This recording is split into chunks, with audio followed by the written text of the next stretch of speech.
ডাব্লিউপির 2018 যে পেপার এসেছিল তার দ্বিতীয় পার্টটা এখানে দিয়ে দিলাম, আর প্রথম পার্টটা আমাদের ইউটিউব চ্যানেলে ছাড়া আছে, ডেসক্রিপশনে লিঙ্ক দিয়ে দেবো, ডেসক্রিপশন থেকে লিঙ্ক ফলো করে প্রথম পার্টটা যদি দেখার ইচ্ছা হয় দেখে নেবে, তাহলে দ্বিতীয় পার্টটা বুঝতে অনেক সুবিধা হবে।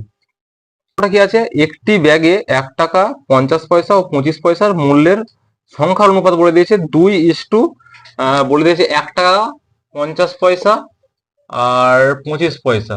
এর কি বলেছে, এর বলেছে এটা এটা দুটো আছে, 2 অনুপাত আছে, এটা 3 অনুপাত আছে, আর এটা কত বলেছে, এটা 5 অনুপাত আছে।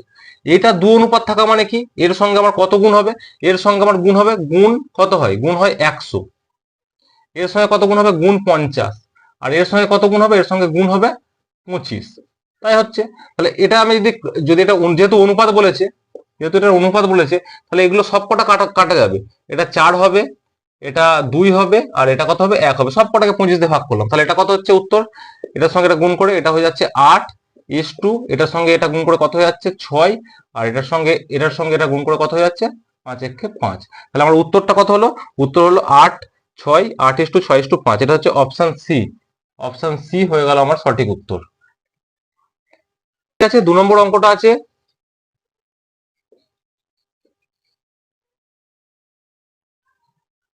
0.4 আছে, 64 আছে, এইটার মান নির্ণয় করতে বলেছে। তো আমি প্রথমে এই রুটটার কাজ করবো, এই এই এই যে এই রুটটা আছে এই রুটটার কাজ করবো। এই রুটটার কাজ করলে কি হবে, আমরা কি জানি 64 স্কয়ার রুট, আমরা জানি 64 হচ্ছে 8-এর রুট। এবার 64-র কতগুলো সংখ্যা, দশমিকের উপর কতগুলো সংখ্যা আছে, দুটো, দুটো চারটে, দুটো ছটা, ছটা সংখ্যা আছে, তাই 3খানা সংখ্যা আসবে। 64 থেকে এলো 8, আর এই দুটো শূন্য থেকে আসবে একটা শূন্য, আর এই দুটো শূন্য থেকে আসবে একটা শূন্য, তারপরে দশমিক বসবে, আর তার আগে একটা শূন্য আছে, এটা বসে গেল। তারপর এটা কি হবে, এটার এইটা হবে, এবার এইটা হবে মানে ঘনমূল হবে। ঘনমূল মানে কি, এইটাকে, এইটা কটা সংখ্যা আছে, তিনটে, দশমিকের পর 3টে সংখ্যা আছে, 3টে সংখ্যার ঘনমূল হলে একটা সংখ্যা হয়। আর 8-এর ঘনমূল হলে কত হয়, 8-এর ঘনমূল মানে 2 গুণিত 2 গুণিত 2, এই 3টে 2-কে গুণ করলে আমরা কি পাই, 8 পাই, তাই তো। আর এই 3টে দশমিক, 2 গুণিত 2 গুণিত 2কে যদি গুণ করি, তাহলে আমরা এটা পাই, এইটা পাই। তাহলে এটা থেকে আমার কি আসবে, 0.2। এটা হয়ে গেল আমার উত্তর। এটা উত্তরটা কত নম্বর, উত্তরটা হয়ে গেল অপশন সি। 4 নম্বর অঙ্কটা কি বলেছে, দুটি সংখ্যার অনুপাত 2:3, যদি প্রত্যেকটি সংখ্যার সঙ্গে 8 করে যোগ করি, তাহলে নতুন অনুপাত কি পাওয়া যাবে, 3:4। তাহলে অনুপাতগুলো কি, এটা আছে, আর প্রত্যেকটার সঙ্গে আমি কি করছি, 8 যোগ করছি, এটার সঙ্গে 8 যোগ করছি, এটার সঙ্গে 8 যোগ করছি। 8 যোগ করলে কত পাওয়া যাচ্ছে, 8 যোগ করলে আমার পাওয়া যাচ্ছে 3:4। এবার এটা একটা নিয়ম আছে, ক্রস গুণ করে দেবো, এর সঙ্গে এর গুণ করব, আর এর সঙ্গে এর গুণ করবো, তাহলে কত হচ্ছে, 3×3 9, 9 বিয়োগ 2 দুগুণে 4 দুগুণে 8 হচ্ছে। এবার এর সঙ্গে এর গুণ করবো একবার, সরি, এর সঙ্গে একবার এর গুণ করব, আর একবার এর সঙ্গে এর গুণ করব, তাহলে 4×8 কত, সমানই হবে 4×8 32 বিয়োগ 3×8 24 হলো। তাহলে 1 সমান কত পাচ্ছে, 1 অনুপাত সমান পাওয়া যাচ্ছে আমার 8 পাওয়া যাচ্ছে। তাহলে কি আমার বার করতে বলেছে, আমাকে বার করতে বলেছে সংখ্যা দুটি কি কি, তাহলে সংখ্যা দুটি একটা কি 2, তাহলে 1 সমান যদি 8 পাওয়া হয়, 2 সমান কত পাওয়া যাবে, 2 সমান পাওয়া যাবে হচ্ছে 16, আর 3 সমান কত পাওয়া যাবে, 3×8 24। তাহলে উত্তর কত হলো, 16 আর 24। এটা কত নম্বর অপশনে আছে, এটা অপশনে আছে হচ্ছে অপশন সি, অপশন সি হয়ে গেল আমাদের সঠিক উত্তর। 12টি পেনের ক্রয় মূল্য যদি 10টি পেনের বিক্রয় মূল্যের সমান হয়, তাহলে শতকরা কত পার্সেন্ট লাভ হবে। তাহলে আমি যদি ধরে নিই যে প্রত্যেকটা পেন 1 টাকা করে কেনা হয়েছে, তাহলে 12টা মূল্য আমার সিপি, 12টা যদি পেন কিনতে, ক্রয় মূল্য কত হচ্ছে, 12×1, তাহলে কত টাকায় কিনা হচ্ছে, আমার 12 টাকায় কিনা হচ্ছে। সেই টাকাতে কি করছি, আমি 10খানা পেন বিক্রি করছি ক টাকায়, 12 টাকায়। তাহলে এসপিটা কত হচ্ছে, এসপি হচ্ছে 12 টাকা। কটা পেন বিক্রি করছি, কটা পেন বিক্রি করছি, আমি 10টা পেন বিক্রি করছি, তাহলে এসপিটা আমার কত হচ্ছে, 12/10, তাহলে কত হচ্ছে 1 টাকা 20 পয়সা করে আমি পেনগুলো ইয়ে করেছি। আর এখানে কত টাকায় কিনেছিলাম, 1 টাকায় কিনেছি, আর বিক্রি করছি কত টাকায়, 1 টাকা 20 পয়সায়। তাহলে লাভ কত হয়েছে, লাভ হয়েছে আমার 20 পয়সা। তাহলে 1 টাকায় লাভ হয়েছে 20 পয়সা, দশমিক বসে দিলাম 20 পয়সা। তাহলে 100 টাকায় আমার কত লাভ হবে, 100 টাকা লাভ হবে 0.02 গুণিত 100, 2 ঘর শুনে যাবে দশমিকটা, তাহলে দশমিকটা হয়ে যাবে 20%। তাহলে আমার কত পার্সেন্ট লাভ হচ্ছে, 20% লাভ হচ্ছে। এটা হচ্ছে অপশন বি। আয়তক্ষেত্রে দুটি বাহুর অনুপাত বলে দিচ্ছে। আয়তক্ষেত্রে দুটি বাহুর অনুপাত মানে কি, দৈর্ঘ্য আর প্রস্থ বলে দিচ্ছে। দৈর্ঘ্য বলেছে 3 অনুপাত আর প্রস্থ বলেছে 4 অনুপাত বলে দিয়েছে। এবার কি বলেছে, ক্ষেত্রফল বলে দিয়েছে। তাহলে আমি দৈর্ঘ্যটা যদি ধরে নিই 3x, দৈর্ঘ্য ধরলাম 3x আর প্রস্থ ধরলাম কত 4x, তাহলে মোট আমার কত হচ্ছে ক্ষেত্রফলটা, ক্ষেত্রফল বলে দিয়েছে কত, আচ্ছা ক্ষেত্রফল বলে দিয়েছে এত। তাহলে 3 4 12x স্কয়ার, 12x স্কয়ার সমান কত বেরোচ্ছে, 12 যদি কাটি, 12 কে 12, এটা কেটে যাবে 12 দিয়ে, 12 দিয়ে না, 12 এটা যদি কত দিয়ে কাটবো, এটা 3 দিয়ে কাটি, 3 4 12, এটা 3 দিয়ে কাটলে 3 25 75, এটা হলো। এবার এই 4 দিয়ে কাটি, 4 একে 4, আর এটা 4 6 24, 2 4 5 20 শূন্য হয়ে গেল। তাহলে এক্স স্কোয়ার সমান কত বেরোলো আমার, এটা বেরোচ্ছে। তাহলে আমার এক্স সমান কত বেরোবে, এক্স সমান একটা রুট হয়ে যাবে, তাহলে কত হবে, এক্স সমান একটা রুট হয়ে গেলে 25 হবে। তাহলে আমার দৈর্ঘ্যটা কত বেরোচ্ছে, দৈর্ঘ্য 3 বলেছে, এই দৈর্ঘ্য 4 হবে, আর প্রস্থ কত বলেছে 3, দৈর্ঘ্যটা একটা বেরোচ্ছে 75, প্রস্থটা 75 বেরোচ্ছে, 25 বেরোচ্ছে, 25 ইন্টু 3 75, আর একটা বেরোচ্ছে কত 70, এই 100 বেরোচ্ছে। তাহলে 75 আর 100। এবার কি বলেছে, এবার বলেছে আমার এবার বলেছে আমার এটাকে বেড়া দিতে হবে। বেড়া দেওয়া মানে কি, পরিসীমা বার করা। তাহলে পরিসীমার ফর্মুলা কি, দৈর্ঘ্য ইন্টু 2 ইন্টু দৈর্ঘ্য প্লাস প্রস্থ, 2 ইন্টু দৈর্ঘ্য প্লাস প্রস্থ, এটা সমান হচ্ছে পরিসীমার ফর্মুলা। 2 ইন্টু দৈর্ঘ্য আর প্রস্থ যোগ করলে কত হবে, এটা যোগ করে দিলে, দৈর্ঘ্য আর প্রস্থ যদি আমি যোগ করি তাহলে কত হয়েছে 175 হচ্ছে। 2 গুণিত 175, তাহলে কত পাচ্ছি আমরা, 2 এর সঙ্গে 175 গুণ করলে, 150 গুণ করলে হচ্ছে 350 পাচ্ছি আমরা, 350 মিটার এটা পাচ্ছি। এবার প্রত্যেক মিটারে কত টাকা করে খরচা হচ্ছে, প্রত্যেক মিটারে আমার খরচা হচ্ছে কত, 2.5 টাকা করে খরচা হচ্ছে, 2 টাকা 50 পয়সা, 2 টাকা 50 পয়সা পার মিটার হিসাবে বেড়া দিতে খরচ কত হবে, তাহলে এটার সঙ্গে গুণ হবে। এইখানে এই দশমিক তুলে নিচে একটা 1 বসে শূন্য, এই শূন্য শূন্য কেটে গেল। তাহলে 35 এর সঙ্গে 25 গুণ করলে 5 25 125 এর 5 হাতে হলো 12, 3 25 75, আর 12 হচ্ছে এত টাকা খরচ হবে। এটা কত নম্বর অপশনে আছে, এটা অপশনে আছে অপশন ডি। তাহলে অপশন ডি হয়ে গেল আমাদের সঠিক উত্তর।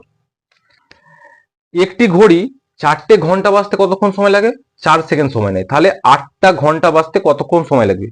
সাধারণত এই অঙ্কটা সবাই যেটা ভুল করে, যে 4টে ঘন্টা বাজতে 4 সেকেন্ড লাগছে, তাহলে 8টে ঘন্টা তার দ্বিগুণ লাগছে, তাহলে সময়টাও দ্বিগুণ করে দেয়, তাহলে 8 সেকেন্ডই সময় করে দেয়। কিন্তু এরকম হয় না, মানে 8টা ঘন্টা বাজছে, এই 1টা ঘন্টা, 2টো ঘন্টা, 3টে ঘন্টা, 4টে ঘন্টা, সরি 4টে ঘন্টা বাজছে প্রথমে, 4টে ঘন্টা বাজছে, প্রথম ঘন্টা বাজার পর, এই যে এখানে স্টার্ট হলো বাজার পর, এইখান থেকে এতটা হচ্ছে একটা, তারপর 1টা ঘন্টা বাজলো, 2টো ঘন্টা বাজলো, এইখান থেকে এতটা একটা, 3টে ঘন্টা বাজলো, এখান থেকে এতটা একটা, 4টে ঘন্টা বাজলো। মোট গ্যাপ কটা, এই একটা গ্যাপ, এই একটা গ্যাপ, এই একটা গ্যাপ, মানে 4টে ঘন্টা বাজতে গেলে মোট গ্যাপ কটা হচ্ছে, মোট 3খানা গ্যাপ হচ্ছে।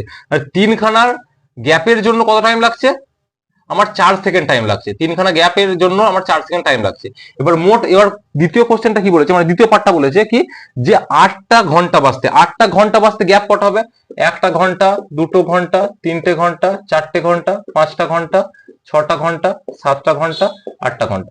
8টা ঘন্টা বাজতে টাইম লাগবে কত, এই একটা গ্যাপ, এই 2টো গ্যাপ, এই 3টে গ্যাপ, এই 4টে গ্যাপ, এই 5টা গ্যাপ, এই 6টা গ্যাপ, এই 7টা গ্যাপ।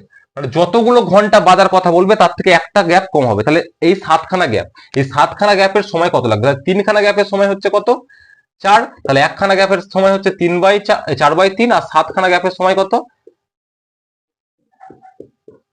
4 7 28/3। এটা যদি পূর্ণ করি, 3 9 27, 3 9 27, আর 1 28, নিচে 3। এটা হয়ে গেল উত্তর। এটা কত নম্বর অপশন, এটা হচ্ছে অপশন বি হয়ে গেল আমাদের সঠিক উত্তর।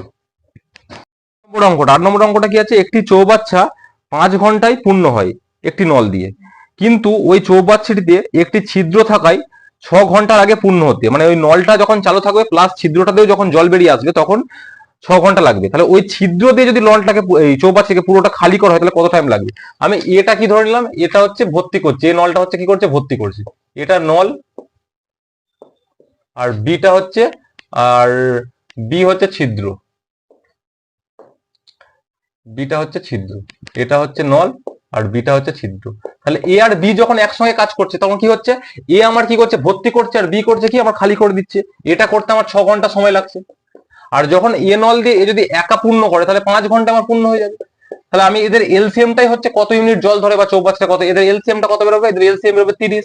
এই 30 ইউনিট জল ধরে চৌবাচ্চাটিতে, তাহলে 30 ইউনিট হলে এই 6 ঘন্টায় 30 ইউনিট ভর্তি করে, তাহলে 1 ঘন্টায় কত করবে ভাগ করলে, 1 ঘন্টায় 5 ইউনিট করবে। আর এনলটা কখন 1 ঘন্টায় কত করবে, এনলটা 1 ঘন্টায় করবে 6 ইউনিট।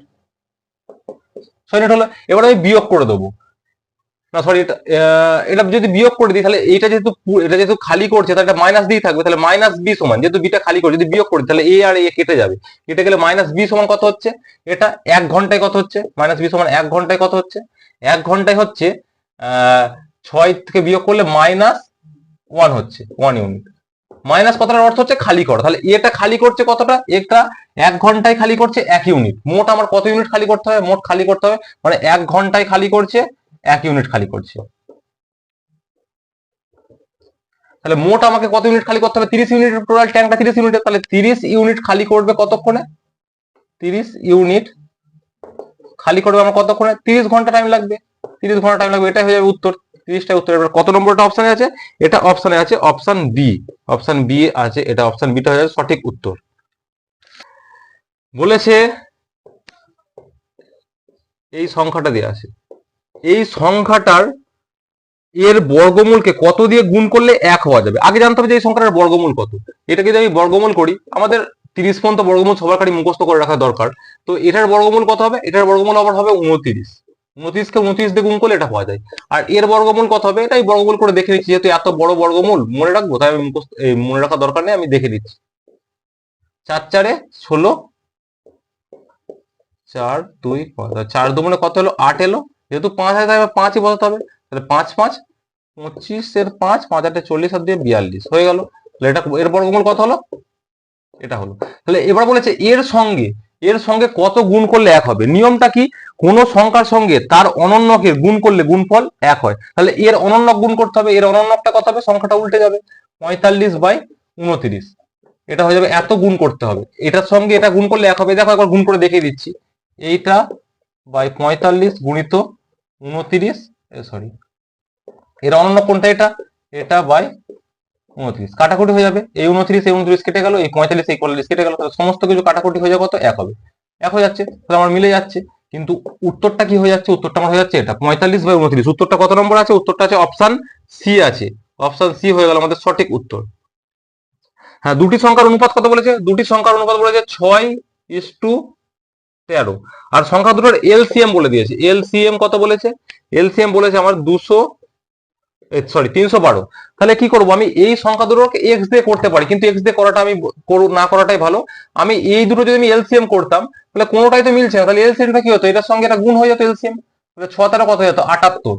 তাহলে 78 অনুপাত সমান কত, 78 অনুপাত সমান হয়ে যাচ্ছে আমার 312। এবার 1 অনুপাত সমান কত হবে, এটাকে 78 দিয়ে ভাগ হবে, 78 দিয়ে ভাগ হবে, 2 দিয়ে কাটাকুটি যাচ্ছে, 2 দিয়ে গেলে এটা হচ্ছে 39, আর এটা 2 দিয়ে গেলে 15 2 15 2 30, আচ্ছা দিয়ে 12 হলো। এবার 39, আর তো কাটাকুটি যাবে, 3 দিয়ে যাচ্ছে, 3 দিয়ে গেলে কত হচ্ছে 3 13 39, আর এটা 3 দিয়ে গেলে 3 5 15, 3 2 6, 13 13, 4 13 52। তাহলে 1 সমান কত বেরোচ্ছে, 1 সমান বেরোচ্ছে আমার 4, 1 অনুপাত সমান কত বেরোচ্ছে 4। এবার সংখ্যা দুটোর যোগফল বলে, তাহলে সংখ্যা দুটোর যোগফল মানে কি, এই অনুপাতটা আর এই অনুপাতটার যোগফল করব, এটা এটা যোগ করে দিলে কত হবে, এটা এটা যোগ করে দিলে 19, 19 সমান কত, তাহলে 1 সমান বেরিয়েছে কত আমার, 1 সমান বেরিয়েছে 4, 1 সমান বেরিয়েছে 4, তাহলে 19 সমান কত হবে, 4 গুণিত 19, তাহলে কত হবে 4 19 76। এটা কত নম্বর অপশন, এটা অপশন বি আমাদের সঠিক উত্তর।